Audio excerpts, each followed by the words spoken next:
The Iceland Ocean Cluster was established in 2011. The main idea behind the cluster was to start to find ways to get people to collaborate.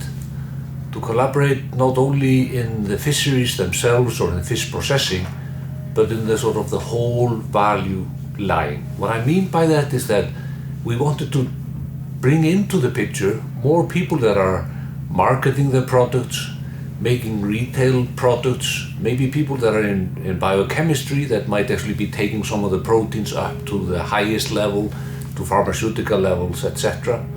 And that has been the core of the Icelandic Ocean Cluster.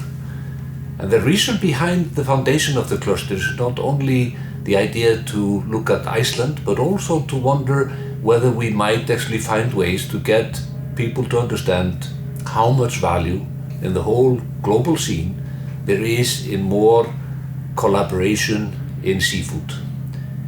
It seems like in the seafood industry, due to the fact that it is a natural resource industry, it tends to be very closed. People tend to keep their resources for themselves.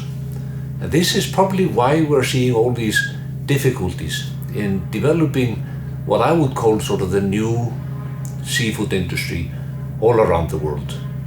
We have lots of fish waste, we have lots of inefficiencies, we have lots of lost opportunities in creating proteins from seafood. Sadly, some of the best examples are close to us. In the US alone, we believe that 1.5 million metric tons of perfectly good fish are actually thrown away, the byproducts of the fish. This would be close to nearly 2.5 to 3 billion dishes of proteins, which are of course sorely needed, not only in the developing countries, but also closer to us. The same is actually also with the ocean around us here in Iceland. Up in the north, we're looking at the North Atlantic Ocean here. Up in the north, in the Barents Sea region, we estimate that nearly 300 to 400,000 metric tons of perfectly good cod is actually thrown into the ocean. The other products of the cod than the fillet. So they keep the fillet but throw everything away, everything else. We know Icelanders are now in the forefront in the world in terms of utilizing more of each fish. We're up to nearly 80%. We want to go up to 100%. But we know many of the countries around us are closer to 50%. And this is partly due just to the fact that we are mostly closed in a box, thinking in a box way. People have been doing the same things for years and years. Fishermen have been taking the fish, cutting off the heads, taking the intestines away, taking the fish skin, throwing it all away. And they're mainly doing it because they have done it in the past, but also due to the fact that there is no value line for them. They can't bring anything to shore because there's no one there wanting to accept or utilize some of the byproducts that are so valuable if they could be used. So we need to break down somehow these barriers that we find, and I think the best way to do so is through the cluster work. Clusters basically are nothing more than a network of people that work together to create new ideas and new products. And so we tend to be like matchmakers. We try to find ways to get people to meet, sometimes that have never met before, and people also coming into an industry that have never been into fisheries or never been into fish processing, but come with a completely different idea into the industry, whether it is to design a product, create nutraceutical products from fish, making technology, seabed technology, various technologies that can increase the traceability of seafood, etc., etc. But in an industry that tends to have tendencies to be kind of closed up, this is challenging because the industry is not opening up in many countries as they should, and we need to encourage them to look at the opportunities in collaboration. bringing in the universities, bringing in research institutions, bringing in people from marketing and different parts of the economy to create this large family of people that are interested in ocean areas and the opportunities that we have in the ocean. So the question becomes now, how can we do it? What we have been trying to do in the Iceland Ocean Cluster is to just display the opportunities that we have with all kinds of seafood products. We're of course mainly talking about fish species, but we might be talking about algae, which I know is of huge interest in the US and various European countries and Asia as well. We could be talking about various types of crustacean shells, for instance, etc., etc. So what we have been trying to emphasize then is just to show people what can be done. We've called it the 100% fish, which is basically saying we can use all parts of the fish to create this amazing industry, which is the new seafood industry, where we have a mixture of pharmaceutical companies, nutraceutical companies, all kinds of tech companies, all developing a much more sustainable ocean industry, which is using much more of the products that we get from the ocean to feed the world and to create new jobs, not least in coastal areas, where there is this huge need also. Sadly, I've been to so many coastal towns, old fishing towns, that are somewhat dying out. The tendency has been for the children to move out. They're telling their parents we're not actually very interested in the basic fishing or fish processing. But what I'm very pleased with is that when we've been showing people what we can do with seafood products now, we find young people coming back. After studying, they're coming back to coastal areas in Iceland, for instance, to take on different challenges. Take on challenges with developing new products from the fish byproducts. And these could be products that are from the fish skin, or from the intestines, or from the liver, from the omega of the fish, etc., etc. And this is probably the most expanding part of the ocean industry now in Iceland. And I would like to give you just some examples. We can take the fish skin as one of the most popular examples that we have, but there are more. But let's begin with the fish skin. You can take the fish skin and, as in most countries, throw it away into dump sites. You may have to pay 20 cents or 5 cents a pound for just keeping it in the dump site. You could also take the fish skin and develop this amazing collagen, which is a protein that's good for your skin and joints. We have just established a factory here in Iceland, which was a cluster collaboration. And this factory is now taking the fish skin, around 3,000 metric tons of fish skin, to create around 300 metric tons of pure fish collagen. And keep in mind, this is not only just any other collagen. This is natural, sustainable and traceable protein, which is very popular in the world. And certainly we're creating jobs, creating value from the fish skin. We can also take the fish skin and do all kinds of proteins from it, others. We can take the fish skin and do medical products from it. We have a company in Iceland called Keresis, which is making a medical product that is actually like a bandage for people that have had difficulties having their wounds healed. So it becomes a part of the skin and then falls off. Fish skin actually becomes a part of your skin and then becomes a part of the regeneration of the natural skin. Amazing product. But it shows us also what we have, what the opportunities that we have. I always remember when we had our first investor meeting where Keresis was actually introduced. This was in 2013 in Iceland. This was one of the first meetings that they had. We had investors, we had fishermen, and they were telling this story about how they wanted to create this amazing product from the fish skin. People were kind of amazed. This was completely an unknown company.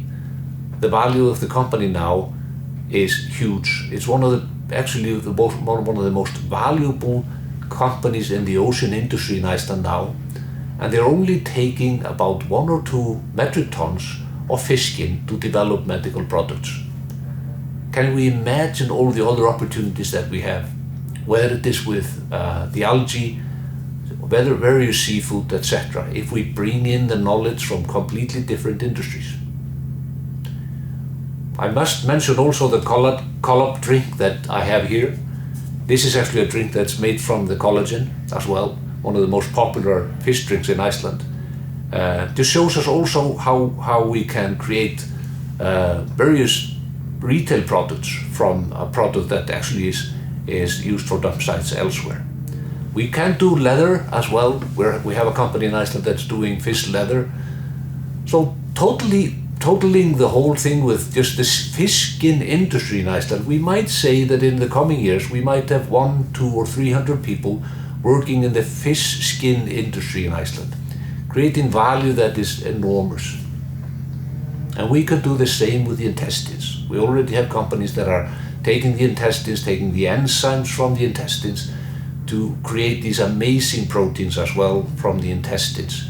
We have, of course, a long tradition in the liver industry in Iceland, either canning the liver or creating fish oil or omega proteins from the fish liver as well.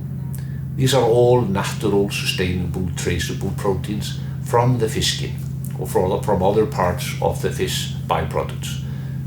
So we have all these opportunities to do that. I think the most important part of a cluster now in the seafood industry is to just try to inspire other industries, the other fishing industries in different countries to think outside of the box. But to do so, we need to bring in the new generation. We need to bring in the students that come with a completely different set of knowledge. We need to bring the research institutes as well. So that's part of what our mission is here in Iceland now, is to spread the word and show people that we have the technology now already available to make this change so that we can take all the proteins from the oceans, maybe take even less of these proteins from the ocean, but create value from all of them. Rather than catching 1 million metric tons, we might catch 700,000 metric tons, but create more value by using the fish that we have. When we were establishing the ocean cluster in 2011, a little bit earlier than that, we started to look at the whole industry as with an economic eyes. We wanted to see whether there was more in it than the national statistics had indicated. Why was this so important? Yes, because I feel sometimes that if you look at these natural resource industries, they tend to be looked at with the national statistics as a fairly isolated phenomena. So you will have a statistic telling us how many fishermen are on board the vessels and how many people are in the fish processing, but then it sort of closes up. We knew that there were much more people working in the whole seafood industry, in the packaging, in the various servicing, etc., etc.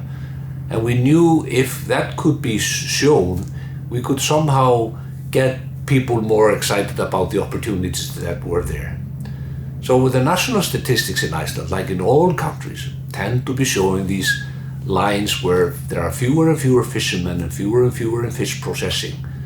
So when people look at these lines, they tend to say there's not that much opportunity in the ocean.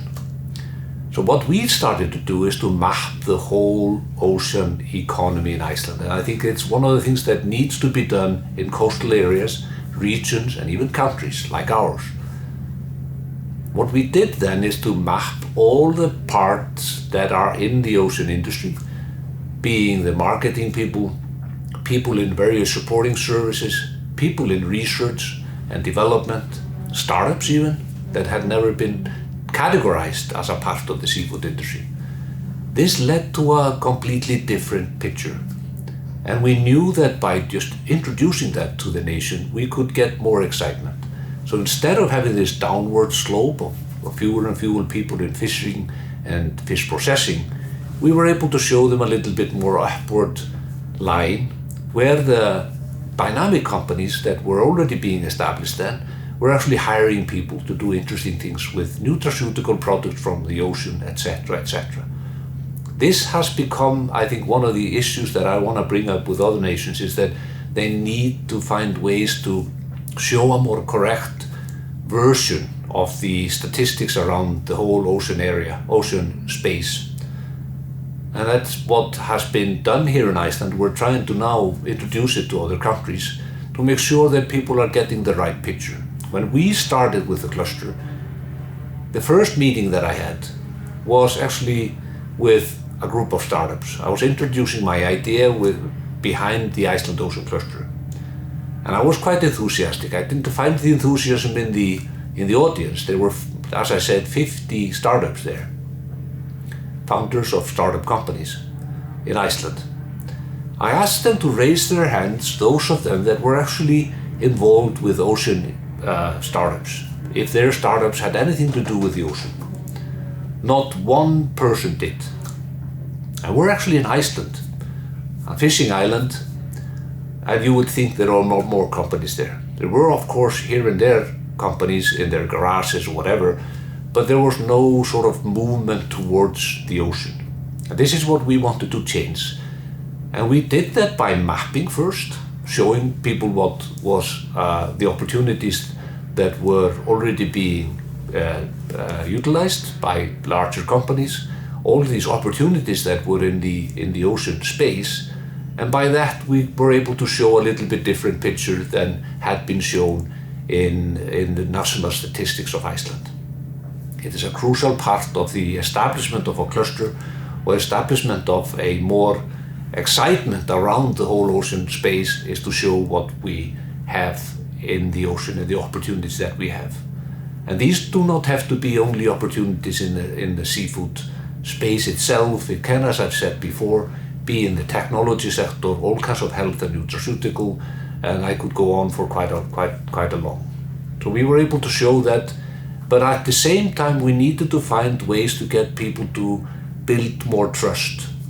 The problem, I think, in the seafood space, and often in many other sort of natural resource industries, is that people, as I mentioned, tend to keep their resources for themselves.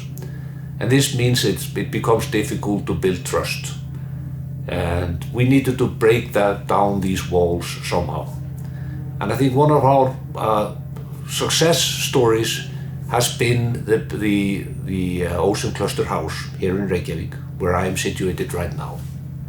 We have now around 30,000 square feet of facilities for startups and small companies, and actually large companies that have small offices here. And what has happened is that I think we've been able to build an ecosystem here in itself, where people have come in that have some ideas with regards to doing something good for the environment, for the ocean environment, or developing new products. And they've been able to find a place where they can actually share ideas, get ideas, have people around them that are in the same space and then with similar ideas, and build on that. I'm sometimes saying that the coffee machines in the Ocean Cluster House are doing more job than I am actually doing right now. And I'm not kidding. What is so important in an ocean cluster house like ours is that we are actually finding people that have interest in sharing ideas, sharing knowledge. And the coffee machines have worked wonders to get people to stay together, wait for the coffee to be brewed, and start talking, start sharing ideas. This is what I'm so pleased to see now New England doing in Portland, Maine, with the New England Ocean Cluster coming with the first ocean cluster house outside of Iceland called The Hús. Amazing team of people that have been working on that idea, and now it has developed into a marvelous design, which I'm really pleased to see how well has been established and has a huge opportunity. What I like as well there is that suddenly Icelanders are finding that, of course, Mainers have a much more knowledge in lobster than we do, and therefore in sort of the crustacean shells. So what I'm finding now is that with these cluster collaborations, we are able to share ideas. We know everything about the whitefish. They know a lot about the lobster. We know more about some of the proteins of the protein developments from the whitefish that we can actually share with them with regards to using a lot of the waste from the lobster industry, which sadly is similar to other industries. It's actually been thrown away, used for dump sites or thrown into the ocean, most part. Hugely valuable proteins from the shells that I think can be developed into all kinds of medical products and health products. These proteins are chitin proteins that we see a lot of opportunities with. But it shows us that the house itself, the ecosystem, can have a value in building facilities like we have here, and I would like to see that elsewhere as well. What I like also with the facilities themselves is that we have been able to show that we're bringing in new people that have never been involved with fisheries, but are now certainly involved with various aspects of seafood. And the great thing is that actually we're having now more women starting their own companies than we've seen in the past. They found their own niche within this ecosystem. So they are coming with companies that are doing health products and fashion products from seafood and various other tech companies. So it's very important for an industry like ours to have a more mixture of people, ideas, and of course both men and women involved. We are too few here in Iceland to rely on only middle-aged men like myself, so we need to bring the young people in, we need to bring both men and women into this picture, and we're expanding the space that we have to share ideas, etc. Hi, my name is Hrönn and I'm the co-founder of Feel Iceland, which is a company that is making Icelandic collagen from fish skin. And we have been located here in the ocean cluster since 2013, and the company was actually founded here, and now we've been here for 7 years. We use fish skin from cod that was thrown away before and make high quality products, food supplements that contain pure Icelandic collagen, and has been on the market since 2014, and now 2021 we're gonna start selling in the US as well, and we've been selling in Denmark, but our main market has been in Iceland so far. We make collagen pure powder that you can mix into drinks and smoothies, and we also have capsules both for the skin and for the joints as well. So we have also started, I think, with one of the success stories here is also the Accelerator Programs that we have, where we're bringing in, on a competitive level, people with new ideas, not only in fishing or seafood, but also in agriculture and aquaculture, and getting them to work together on specific projects and come with their own business plans to develop new ideas. And we're already seeing amazing ideas coming out of these accelerator programs. So I'm very pleased to be able to say that in this small country of ours, we have at least what we have counted, around 70 to 80 fairly interesting, most of them hugely interesting, I would say, companies that are startups in our ocean space, which I think can develop a lot of new opportunities and develop something that could be a great value to our economy in the future. And I see this opportunity being able to be exported to other countries if we take on similar ideas and ideology as the cluster has done here in Iceland. I'm also very pleased to see that this cluster work that is based on the idea that I'm continuing to tell you, we're trying to connect people. One of the first projects that we started here, which led to a spin-off, was a project that had the mission to either dry or cool food products in developing countries. There are huge issues in developing countries with food waste. Just due to the sun or the heat, around 30 to 40% of food is damaged in many developing countries, not least in fisheries. So we brought together an engineering firm, fish technology firm, and fish drying company, the cluster being the core sort of leader in the group. And we are now finalizing a product that is actually cooling technology for small boats in the developing world.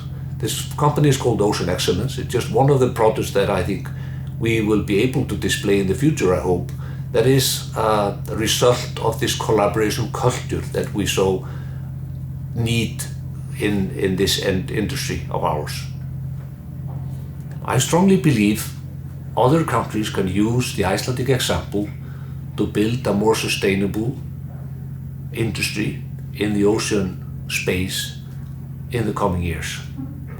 It's built basically on the idea that clusters can help people build these networks of knowledge that can start to do better boats that are more economically and more environmentally friendly.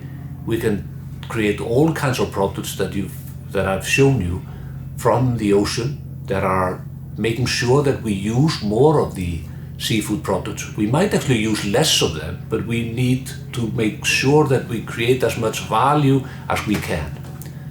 I always remember one day in 2016 when siblings came to me.